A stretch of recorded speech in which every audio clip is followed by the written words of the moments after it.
nosso Deus. Prezados irmãos, quero saudar a todos com a graça e a paz do nosso Senhor Jesus Cristo, que o bom Deus esteja abençoando a sua vida e com o Santo Espírito iluminando o seu coração na recepção da palavra que vem do próprio Deus, e nós somos apenas um instrumento na comunicação desta palavra. Convém que ele cresça e que a sua palavra se difunda pelo mundo. E eu quero agradecer já de antemão, reverendo Wendel, pelo convite e confiança em ceder o púlpito para que estivéssemos com vocês hoje, e neste momento também que eu sei que é festivo para a igreja, onde vocês estão congratulando com os homens e o trabalho que eles têm desenvolvido na congregação local. Que Deus abençoe ricamente cada um de vocês, e agradeço também ao conselho por ter permitido que nós estivéssemos hoje aqui. Muito bem, meus irmãos, vamos ouvir o que Deus tem para nos dizer em sua palavra, e ela tem sido a voz de Deus ao longo dos séculos, e Deus fala com a igreja pelas Escrituras somente. Então vamos ouvir o que está nas Escrituras, abrindo a Bíblia na segunda epístola de Pedro, no seu capítulo de número 1, e nós vamos ler apenas 2 versículos, o verso 3 e o verso 4. Segunda epístola de Pedro, capítulo de número 1, versículo 3 e versículo de número 4. Abra sua Bíblia, localize e acompanhe a leitura que eu farei destes 2 versículos. Após a leitura, farei também uma oração. Segunda de Pedro, capítulo de número 1, versículo 3 e versículo 4.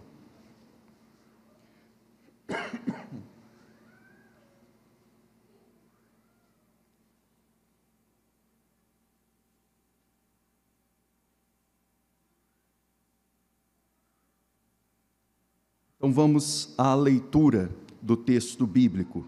Assim está escrito: visto como, pelo seu divino poder, nos têm sido doadas todas as coisas que conduzem à vida e à piedade, pelo conhecimento completo daquele que nos chamou para a sua própria glória e virtude, pelas quais nos têm sido doadas as suas preciosas e muito grandes promessas, para que por elas vos torneis coparticipantes da natureza divina, livrando-vos da corrupção das paixões que há no mundo. Vamos orar. Senhor, é a Tua palavra que acabou de ser lida. Ela não provém de meros homens, mas de homens inspirados pelo Teu Espírito. Foi o Senhor que a deu e o Senhor que resguardou como ela foi registrada. Ela não tem erros, e ela se aplica, ó Deus, ao tempo presente, à igreja do século 21, a esta igreja local.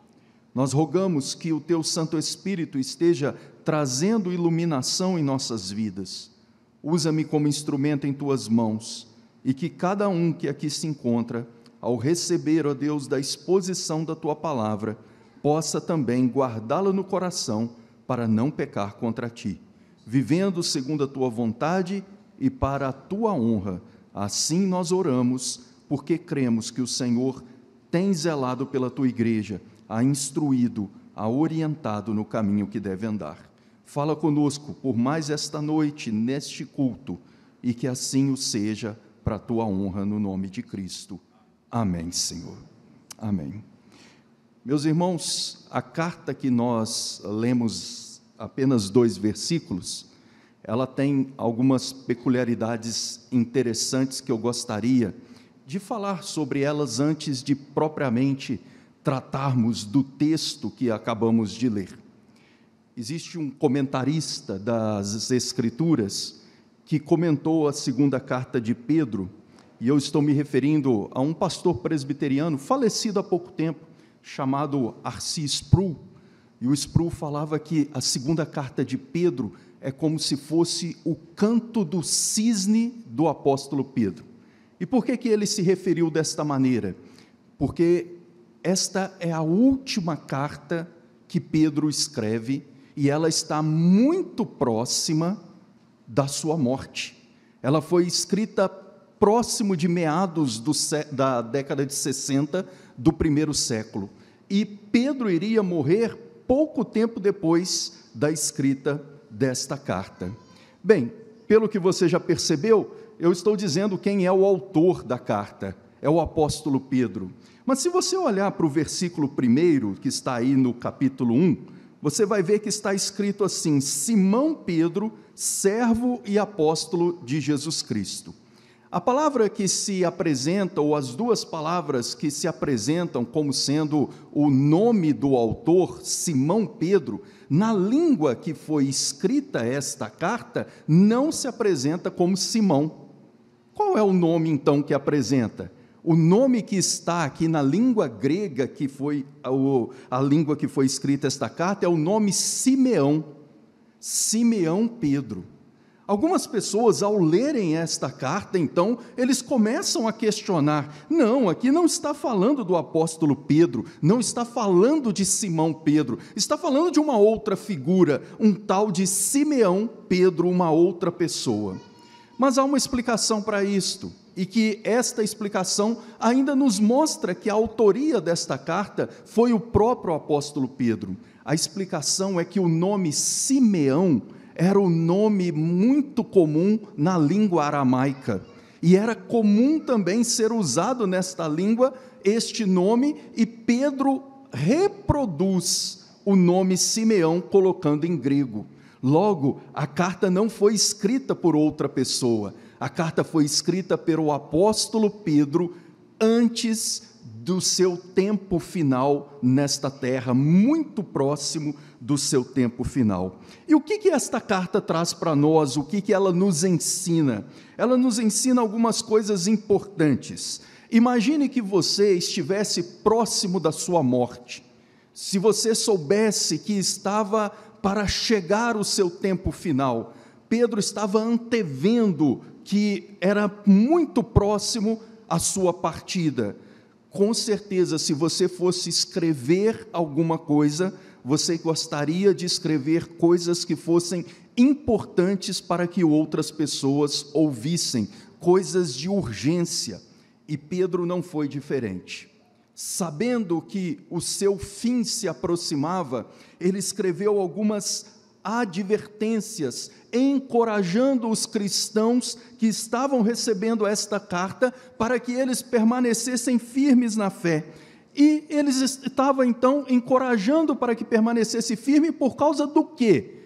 Porque havia uma ameaça que já estava surgindo na época do apóstolo Pedro, lá na década de 60. E essa ameaça percorreu a segunda metade do primeiro século, e quando chega no segundo século da era cristã, se torna uma heresia que trouxe enorme dificuldade na igreja e que grandes homens do passado, iluminados pelo Espírito de Deus, responderam a esta heresia escrevendo tratados, livros, e puderam então fazer um combate. Mas qual heresia é esta? Já na segunda metade do primeiro século, estava aparecendo um movimento de pensamento no meio da igreja cristã chamado gnosticismo. Você já deve ter ouvido falar sobre o gnosticismo em alguns estudos bíblicos ou até mesmo pregações, algum tipo de lição de escola dominical. O que dizia o gnosticismo? O gnosticismo foi uma das mais sérias e ameaçadoras heresias que a igreja lidou nos seus primórdios. E o apóstolo Pedro não estava brincando com isto, ele sabia da seriedade, tanto que no capítulo 2, no verso de número 1 dessa segunda carta, eu peço que vocês olhem, ele vai chamar esses gnósticos ou esses propositores desta heresia de falsos mestres. Dê uma olhada rapidamente aí, no capítulo 2, verso 1, diz assim: assim como no meio do povo surgiram falsos profetas, e ele está lembrando lá do período do Antigo Testamento, quando falsos profetas apareceram para tumultuar o povo de Israel na antiga aliança, ele continua: assim também haverá entre vós falsos mestres. Pessoas que iriam querer ensinar no meio da igreja, mas eles iriam ensinar falsos ensinos. Eles não tinham a verdade. Ele chama esses falsos mestres com a palavra grega pseudodidaskaloi, aqueles que ensinam falsamente. Meus irmãos, a gente sabe que o ensino correto, o ensino ortodoxo, é uma bênção para uma igreja. Mas os ensinos falsos tumultuam os corações, alteram as mentes e levam as pessoas ao erro. O ensino falso, ele não aparece dizendo que é falso. Geralmente ele é sorrateiro, ele aparece com aparência de verdade, ele aparece dando a impressão que é correto, ele aparece dando a impressão que é isto mesmo que nós devemos seguir. Por isto o apóstolo Pedro estava preocupado e, inspirado pelo Espírito Santo, ele escreve esta carta para advertir contra este falso ensino. Nós sabemos pela história da igreja que falsos ensinos tentam penetrar no meio do povo de Deus, não é uma única vez ou duas. Isso tem acontecido ao longo dos séculos. Infelizmente, ainda acontece na nossa época. Eles tentam sorrateiramente tomar a mente, o coração dos cristãos. Pedro sabia do perigo, e por saber do perigo, ele está combatendo esses falsos ensinos. Então nós aprendemos aqui, já neste começo, que o gnosticismo, ainda sendo uma heresia inicial no meio do cristianismo, estava já trazendo preocupações para o apóstolo próximo da sua morte. Então ele escreve uma carta, e nesta carta, que é a segunda epístola, ele faz advertências. Ele está falando de coisas muito importantes. Não é apenas tratar de um assunto qualquer. Ele está fazendo advertências sérias. E é como se ele falasse aqui: tomem cuidado. Esses falsos ensinos vão tentar tomar conta de vocês, vão tentar levar a mente de vocês, mas prestem atenção, não se deixem levar por eles, prestem atenção no que eles estão dizendo, combata-os com a verdade das Escrituras. Se nós estivéssemos, como eu disse, nos despedindo deste mundo, e soubéssemos que isto ia acontecer, nós gostaríamos também de advertir as pessoas com coisas importantes. Então você já entendeu que o que Pedro está falando aqui não é mais um assunto entre muitos outros. Pedro está tratando de um assunto de suprema importância e que colocava em risco a sanidade e a ortodoxia da própria igreja. Mas talvez você esteja se questionando: tudo bem, pastor, o que é que esses gnósticos ensinavam? Por que o ensino deles era tão ameaçador? E por que o apóstolo Pedro está preocupado com esse pessoal? Para podermos responder a esta questão, irmãos, nós temos que falar que no passado, lá no primeiro e no segundo século da era cristã, existiu dois tipos de gnosticismos. Um gnosticismo que era paganizado, mas havia um gnosticismo que se misturou com elementos cristãos. Esse era o mais perigoso, porque o gnosticismo era uma heresia, era problemático nas suas proposições, mas muita gente que entrou para a igreja começou a usar dos elementos gnósticos no meio da igreja, e esses eram mais perigosos daqueles que estavam fora, daqueles que estavam dentro do movimento gnóstico pagão. Então Pedro sabia que aqueles que se apresentavam como cristãos, eles poderiam ser confundidos como verdadeiros cristãos. E os gnósticos, eles diziam que Deus comunicava uma verdade especial para alguns iniciados, algumas pessoas que tinham o verdadeiro conhecimento. A palavra gnose significa conhecimento. Então, esse pessoal estava dizendo que havia um conhecimento que era apenas de alguns iniciados. E Pedro vai combater isto, E ele vai dizer: não é isto. Não existe uma casta especial dentro da igreja cristã, onde apenas alguns são iniciados e os outros não são. Todos vocês são chamados a conhecer a verdade plena do Senhor. Então vamos ver isso no verso de número 3. Dá uma olhada para você perceber como que Pedro está tratando dessa situação no versículo de número 3. Ele fala assim: visto como pelo seu divino poder nos têm sido doadas todas as coisas que conduzem à vida e à piedade. Agora observa a expressão: pelo conhecimento completo daquele que vos chamou para a sua própria glória e virtude. Pedro vai começar a fazer uma exposição, e nesta exposição ele vai advertir os crentes que estavam recebendo esta carta primariamente, e essa advertência se aplica para nós nos dias de hoje, para que eles observassem algumas coisas. Primeira coisa, nós fomos encontrados pelo divino poder de Deus, e não por uma iniciativa humana. O verso de número 3 nos fala isto. Ele diz que, visto como pelo seu divino poder. A palavra poder é a palavra dinamis, que significa algo que é intenso, algo que vai em direção a alguma pessoa e atrai esta pessoa.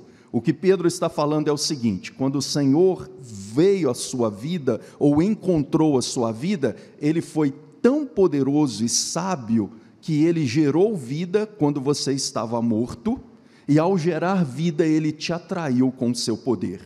Em outras palavras, Pedro está falando que não começou de baixo a nossa redenção. Ela começa do alto, ela começa de Deus, ela vem do Senhor.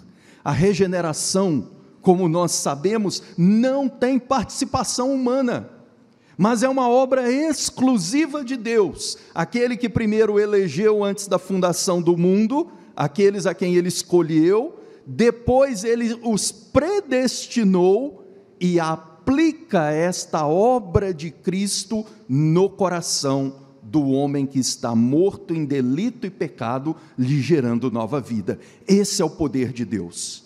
Os gnósticos, eles gostavam de pensar que eles poderiam obter um conhecimento, e esse conhecimento, dentro de uma via parecida com uma via mística, começava de baixo para cima.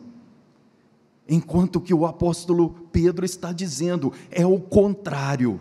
Se você tem vida hoje, se você é um crente, se você nasceu de novo, se você está em comunhão com o Senhor, é porque Deus é quem fez isto, e não você. Você estava morto nos seus delitos e pecados, o morto não pode responder a Deus.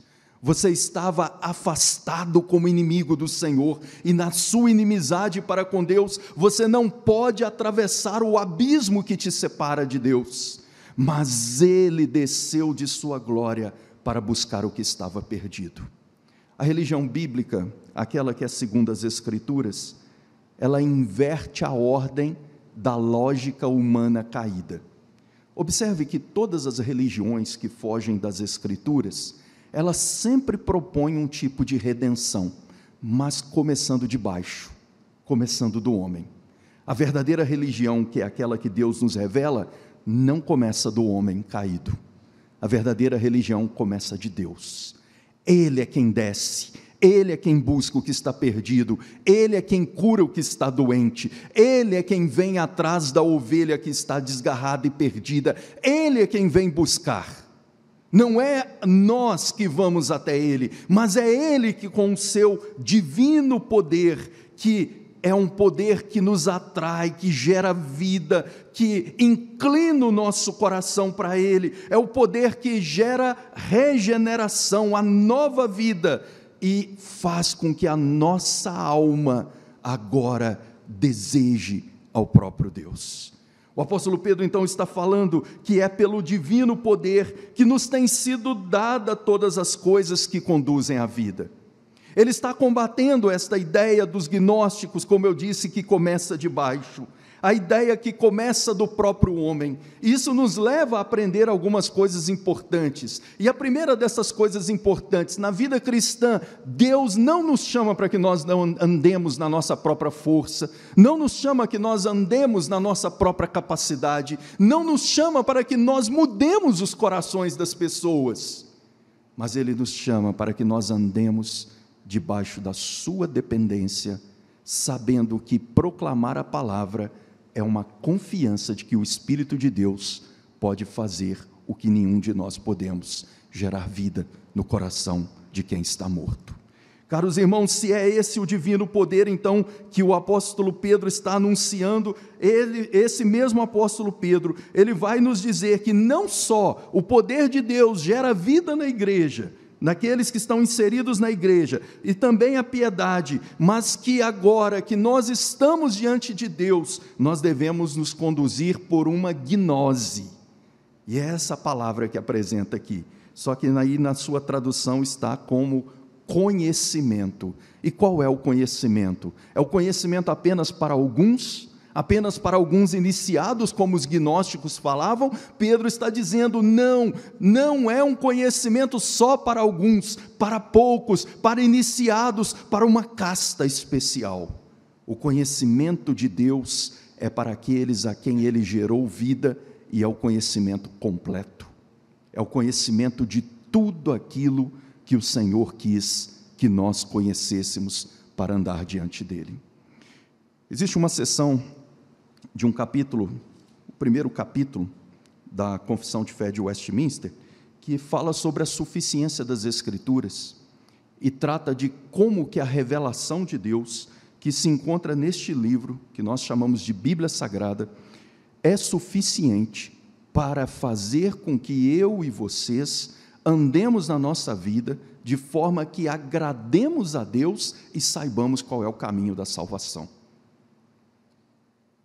Às vezes você pode querer saber como andar, querer saber o que fazer, para qual direcionamento ter, e há um conhecimento que já te foi dado, e que o Espírito de Deus traz para a igreja, e esse conhecimento que Deus proporcionou para nós não é algo misterioso, porque aquilo que antes era mistério foi dado e revelado em Cristo Jesus, de forma que todos nós tenhamos acesso a todo o desígnio de Deus mostrado nas Escrituras.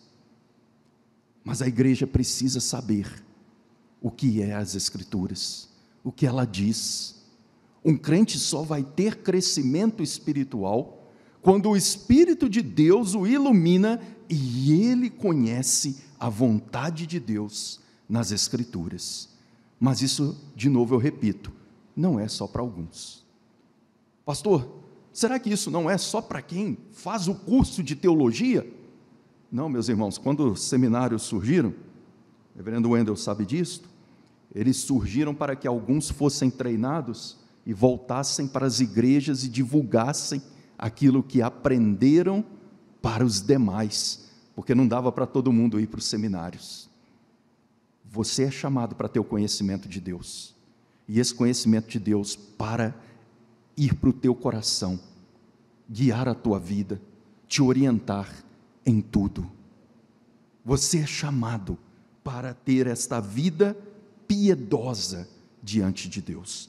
Então Pedro está dizendo de forma muito clara no verso de número 3, o divino poder nos leva então ao conhecimento daquele que nos chamou para a sua própria glória e virtude. Então nós já vimos aqui nesse verso que ele está combatendo a grande heresia gnóstica, e que ele está dizendo que toda a igreja deve aprender de todo o conselho de Deus. Você e eu somos chamados para aprendermos do conselho de Deus e daquilo que Ele disse em sua palavra. Mas a partir do momento que nós passamos a viver segundo aquilo que Deus nos diz em tua palavra, nós somos agora levados também, conforme o verso 4, a confiar não em qualquer coisa, mas se nós temos o conhecimento do que Deus diz em sua palavra, nós confiamos em promessas. Olha o verso de número 4. O apóstolo Pedro diz assim: pelas quais nos têm sido doadas as suas preciosas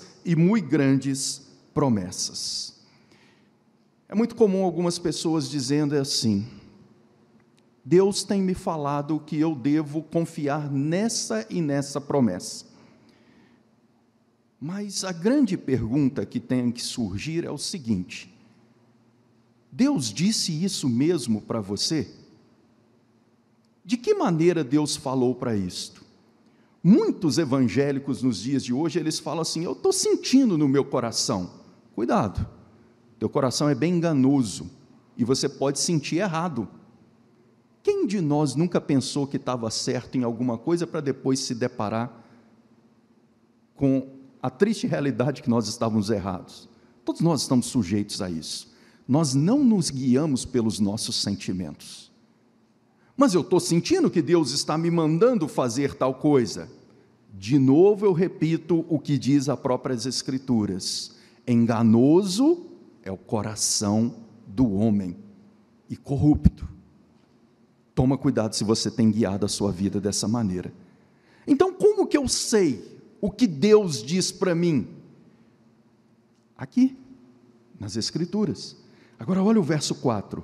Pelas quais nos têm sido doadas as suas preciosas promessas.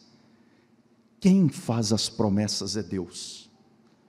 E Ele registrou as promessas para que nós pudéssemos saber quais elas são, de maneira que não fique num sentimento subjetivo, mas de forma que eu possa verificar e a igreja possa verificar, e possamos então nos basear nas promessas que Deus disse na sua palavra. E estas promessas ditas na sua palavra, elas servem para a instrução de todo o corpo de Cristo e não de alguns individualmente. Lembre-se, o conhecimento de Deus é para todos e não apenas para alguns na intimidade do quarto.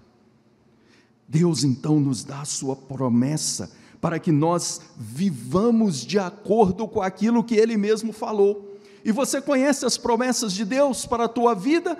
Para conhecê-las, você precisa voltar os seus olhos para o que Deus disse nas Escrituras. Eu posso citar algumas delas. Em meio a todas as aflições que nós passamos e enfrentamos, há uma promessa nas Escrituras que diz que Ele estaria conosco por alguns dias, não é isto? Até o fim. Até o fim. O crente pode se lembrar desta promessa. Em meio aos perigos, às dificuldades, às afrontas, em meio às situações as mais diversas, às tentações, eu posso dizer: Ele prometeu algo porque está na sua palavra. Ele disse que cuidaria de mim até o fim. Isto é uma promessa que eu posso falar tranquilamente para você que é crente. Esteja passando o que esteja, Ele prometeu que vai cuidar da tua vida, e não é por algum tempo apenas, é por todo o tempo, é até o fim. Mas talvez nós estejamos pensando: será mesmo? E quando nós enfrentamos a morte, e quando nós enfrentamos o cessar da vida? A Bíblia também trata disto. No Salmo de número 23, o Senhor se apresenta como sendo um pastor muito diferente de mim, que sou pastor, mas sou muito limitado. Mas Ele é o bom pastor. E sendo o bom pastor, Ele prometeu que estaria comigo nas campinas verdejantes, mas onde mais? No vale da sombra da morte. Percebe que a Bíblia se aplica? A verdade de Deus se aplica? Não por aquilo que nós imaginamos, mas por aquilo que Ele disse. E aquilo que Ele disse tem aplicação nas minhas questões que eu enfrento do dia a dia, que podem ser diferentes das questões do reverendo Wendel, mas tem aplicação, porque é a voz de Deus falando na sua própria palavra. Estas promessas, meus irmãos, a igreja precisa conhecer, Por isso o apóstolo Pedro está dizendo, elas nos foram doadas por suas preciosas. Agora ele coloca uma qualificação, ele adjetiva algo, ele está dizendo que não são promessas qualquer, elas são ricas promessas, elas são preciosas promessas. Como tem sido o seu estudo das Escrituras? E não apenas o estudo para um guardar cognitivo, um guardar na mente, mas o guardar no coração dessas preciosas promessas. Você precisa conhecê-las. Você precisa entender que Deus tem falado com você nesta noite e tem falado com você pelas Escrituras, em cada culto e todas as vezes que você a lê. Deus não está em silêncio, mas se Ele não está em silêncio, Ele também não está falando qualquer coisa, Ele não está falando de qualquer maneira. Nós podemos conhecer a verdade de Deus, e estas verdades de Deus são manifestas naquilo que Ele mesmo disse nas suas preciosas promessas. Meus irmãos, quando nós temos essas preciosas promessas e são aplicadas em nossa vida, e esta palavra passa a penetrar nossos corações, nós também provamos daquilo que o próprio Jesus orou no capítulo 17 do Evangelho de João, quando ele disse: Pai, santifica-os na verdade, a tua palavra é a verdade. As promessas de Deus e a palavra de Deus muda a sua maneira de pensar, muda a sua forma de falar, muda a sua maneira de enxergar o mundo, muda a maneira como você pensa as coisas. A palavra de Deus é tão poderosa e suas preciosas promessas nos foram dadas, pois ela tem poder para te moldar segundo a imagem de Cristo, pois Ele é o padrão da igreja e não outrem. E se nós somos moldados de acordo com a imagem de Cristo, não há nada mais precioso do que ser parecido com o nosso Senhor. Jesus deseja, como orou na sua oração, citada de João 17, fazer com que você seja, não fisicamente, não é isso que eu estou dizendo, até porque devemos evitar as figuras de Cristo, que nós nem sabemos como Ele é, são meras imaginações artísticas do que nós vemos hoje, mas segundo o padrão de Cristo e de sua santidade. Você precisa conhecer as promessas de Deus na Bíblia, você precisa conhecer a palavra de Deus. Mas esse mesmo apóstolo continua nos falando no verso de número 4, pelas quais nos têm sido doadas as suas preciosas e muito grandes promessas, para qual fim? Para que por elas vos torneis coparticipantes da natureza divina. Olha que interessante, vos torneis coparticipantes da natureza divina.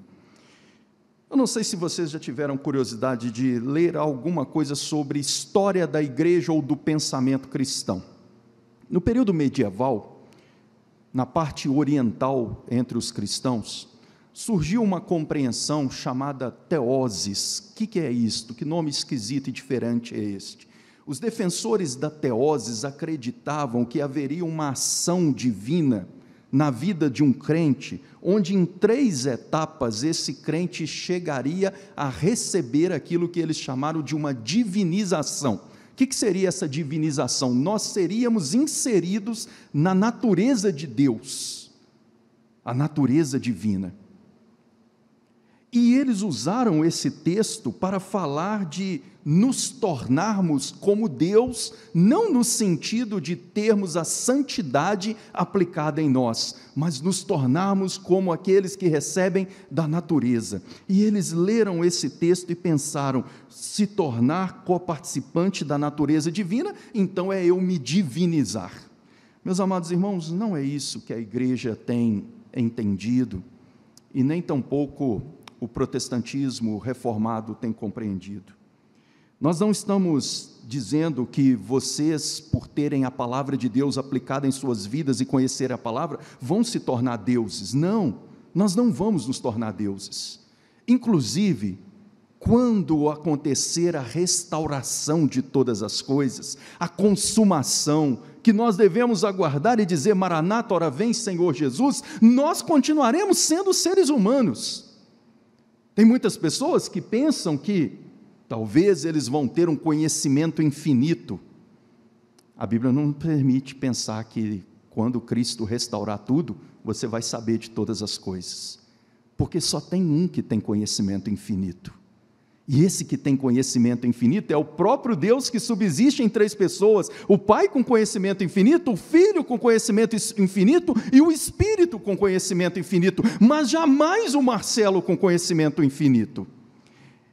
Eu creio que o meu conhecimento de Deus será muito melhor do que o que eu tenho hoje, porque estarei nesse novo céu e nessa nova terra, glorificado, assim como você que nasceu de novo, mas jamais será o conhecimento equivalente ao conhecimento de Deus, porque só Ele é Deus, e eu jamais serei Deus. Então o apóstolo Pedro está dizendo aqui para os seus leitores, não no sentido de que nós vamos nos tornar deuses e teremos o mesmo poder que Deus tem, o mesmo conhecimento que Deus tem, ou os mesmos atributos que Deus tem, inclusive aqueles que nós chamamos os que não são comunicáveis. Não, nós continuaremos vivendo em apenas um lugar, no espaço e no tempo. Talvez nós consigamos nos locomover com mais agilidade, mas ainda assim, não seremos onipresentes. Mas se nós não teremos esses atributos divinos em nós, o que Pedro então está dizendo? Quando Pedro está falando que nós somos participantes da natureza divina, ele está dizendo que nós somos habitados pelo Espírito Santo e participamos da presença divina em nossa vida. Ou seja, se você foi alcançado pela graça de Deus, pelo divino poder, e agora foi chamado para viver segundo o pleno conhecimento, ou todo o conhecimento do Senhor, o Espírito de Deus participa na sua vida, e participa te trazendo o que você necessita para compreender a vontade de Deus, de forma que você se guie de maneira segura, para que viva a sua vida para a glória de Deus, agora e para todo sempre. A ideia não é nos tornarmos deuses, mas a ideia é participar, ou termos a presença divina em nós. Meus irmãos, que maravilha, aquele Deus que nos salvou, Ele não apenas salvou e disse, fica firme até eu voltar, mas Ele participa da nossa salvação, de todas as suas etapas, Ele participa de toda a nossa vida. E quando nós presbiterianos falamos que não perdemos a salvação, é porque nós sabemos que não é porque depende de nós, mas é porque aquele que deu é o mesmo que continua sustentando e nos guardará até o final, mesmo que na santificação nós não sejamos isentados da nossa responsabilidade. Caro irmão, o Espírito de Deus que se encontra na tua vida, ele se encontra na tua vida é para trazer luz, para aplicar a palavra, para você agora não ser mais parecido com o que você era antes de quando Deus ter te encontrado, para que você agora tenha a sua mente renovada, como o apóstolo Paulo nos ensina na carta aos Romanos, no capítulo 12, verso de número 2, a mente transformada, para que você pense de acordo com a mente de Cristo. Que maravilha é vermos a igreja na sua santidade, expressando a santidade que o próprio Senhor veio nos dar. E se esta igreja então é chamada a participar dessa vida em Deus, ela agora culmina também naquilo que está no verso de número 4, quando diz assim, livrando-vos da corrupção das paixões que há no mundo. O Espírito de Deus que aplicou a obra redentiva de Cristo sobre a sua vida, é o mesmo Espírito que está trabalhando para te santificar. Mas Ele trabalha para te santificar e para que você agora pense como cidadão dos céus, não mais como cidadão do mundanismo, não mais como cidadão de um mundo caído. Agora entenda, eu sei que vivemos num mundo caído, mas viver no mundo caído é uma coisa, viver como caído é outra coisa. Nós somos chamados para vivermos livrando-nos da corrupção das paixões mundanas. Agora, nossas paixões, elas estão inclinadas de uma forma diferente, elas são inclinadas para agradar ao próprio Deus. O Espírito de Deus age na vida de cristãos genuinamente transformados, ensinando-os tudo o que o Filho quer que nós aprendamos para a glória dele. Vamos ver isto em um outro texto, João capítulo 16, verso de número 13. Abra sua Bíblia, Evangelho de João, capítulo de número 16, verso de número 13.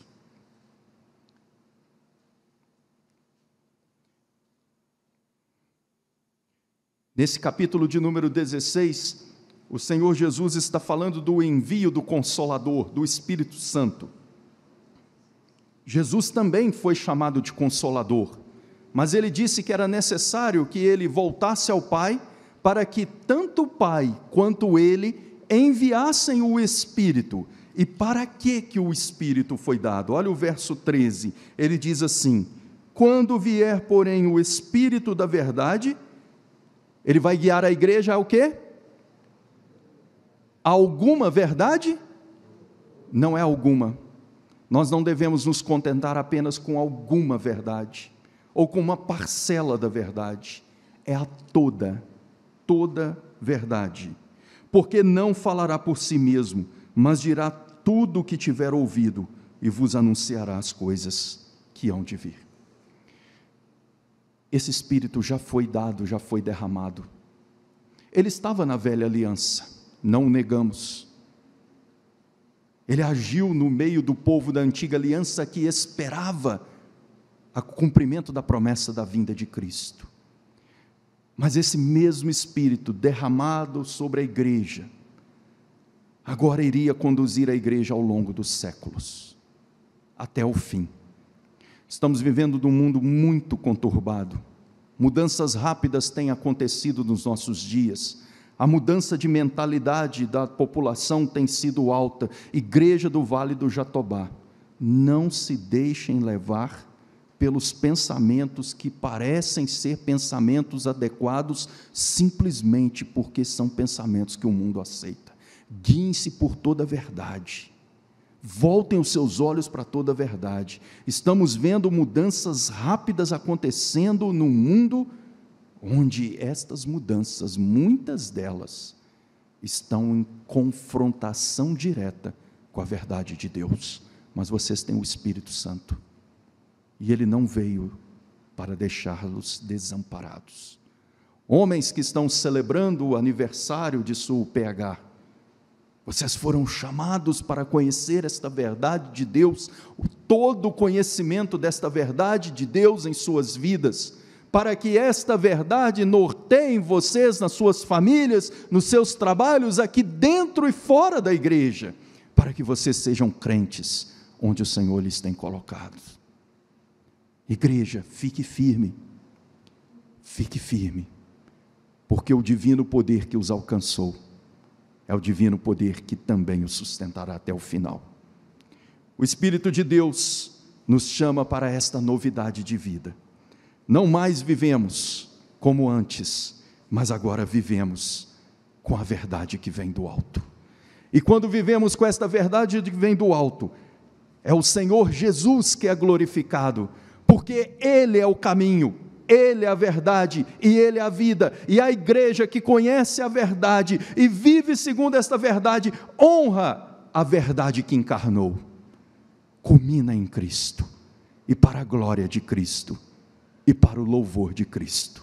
Que Deus te abençoe, e que você possa lembrar-se dessa segunda carta de Pedro, e lembrar que Deus tem lhe chamado para conhecer as suas promessas, para viver segundo a sua vontade, para ter a presença do Espírito em tua vida te guiando, e que você não viva mais segundo as paixões do mundo, para a glória de Cristo.